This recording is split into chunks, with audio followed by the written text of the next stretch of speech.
আমার বাবার কষ্টের জীবন আমি তাকায় তাকায় দেখেছি। বাবায় কোমরে মাজায় গামছা লাগায় মানুষের বাড়ি কাজ করে খানা নিয়ে আসত। এমনও ঈদের দিন গেছে একটা নতুন জামা আমার বাবায় দিতে পারে না। মাঝে মাঝে তাকায় দেখতাম আমার মায়ের কাছে বাবায় বসে বসে কান্না করে। আমি বলতাম, রে ও মা, বাবায় কেন কাঁদলো? মা বলতো, তোরে একটা জামা দিতে পারে নাই, দুঃখে তোর বাবায় কান্না করেছে। এমন কষ্টের জীবন বাড়ায়া তোমার ঘরে আসছি।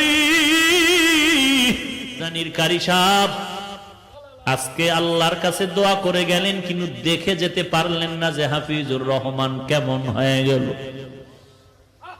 আমার হাত আর তার হাত এক জায়গায় নিয়ে এইভাবে উঠায়া উজানি বৈশা ঘরে বৈশা দোয়া করতেন, আল্লাহ আমার হাতের সাথে ওর হাতটাও তুমি কবুল কর।